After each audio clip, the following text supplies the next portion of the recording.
ঘুরে যেটা দেখলাম যে বিলের যে একটা গ্রাম, যেটা উপলব্ধি করতে হলে আপনাকে আসতে হবে এই গোপালগঞ্জ জেলাতে।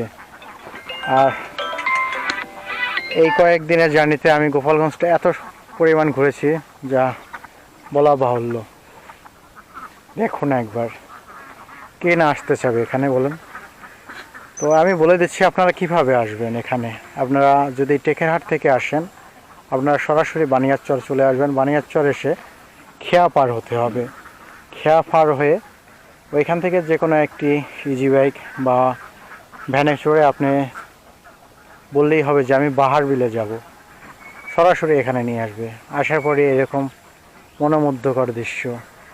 আর যদি আপনি মনে হয় যে না আমি একটু নৌকায় করে ঘুরবো, এখানে এমন অসংখ্য নৌকা আছে যারা টাকার বিনিময়ে আপনাকে এখানে ঘুরিয়ে দেখাবে।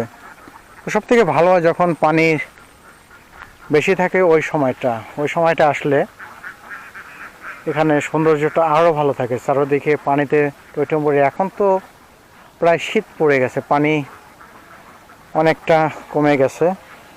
তারপরে দেখুন ওই যে দূরে দেখা যাচ্ছে মানুষ নৌকায় করে ঘুরছে। তো এখানে আমার সেনের একটি ভাই আছে, ও আর কি এখানে সন্ধান দিয়েছে, ওই আর কি এখানে নিয়ে এসেছে আমাকে। অনেক অনেক ধন্যবাদ ওকে। ধন্যবাদ দিল ছোটো হবে, আসলে একটু লাজুক টাইপের, যার কারণে ক্যামেরার সামনে আসতে চাচ্ছে না। আমি যতই ওর দিকে ঘুরাই ও ঘুরে ঘুরে আমার পিছনে চলে যাচ্ছে। আপনি একবার ফিল করেন চোখ বন্ধ করে যে আপনি এই জায়গাটায় আছেন। আর বরাবরের মতোই আমার সঙ্গে সবুজ অবশ্য একটু দূরে আছে, ও দিক দিয়ে ঘুরে ঘুরে ভিডিও করছে। আর আমি এখানে একদম ছবির মতো সুন্দর একটি গ্রাম।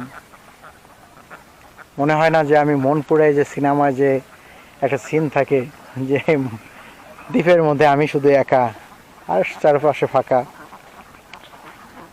সেরকম একটা অবস্থা। তো জায়গাটা আপনাদের কাছে কেমন লাগলো অবশ্যই কমেন্ট করে জানাবেন। আর যারা এখন আমার চ্যানেলটি সাবস্ক্রাইব করেননি, অবশ্যই আমার চ্যানেলটি সাবস্ক্রাইব করে পাশে থাকা বেল আইকনটি ক্লিক করে রাখবেন, যেন নতুন নতুন ভিডিও ছাড়লেই আপনাদের কাছে নোটিফিকেশন চলে যায়। আর আমার ফেসবুকে যারা এখনও অ্যাড হননি তারা আমার ফেসবুক আইডি ফলো করে রাখবেন, কারণ আমি ইউটিউবের পাশাপাশি ফেসবুকে ভিডিওগুলো পোস্ট করে থাকি। তো সবাই ভালো থাকবেন, সুস্থ থাকবেন। আজকের মতো এখান থেকে বিদায় নিচ্ছি। দেখা হবে নতুন কোনো জায়গায় নতুন কোনো ভিডিওতে। সেই পর্যন্ত সবাই ভালো থাকবেন। আসসালামু আলাইকুম।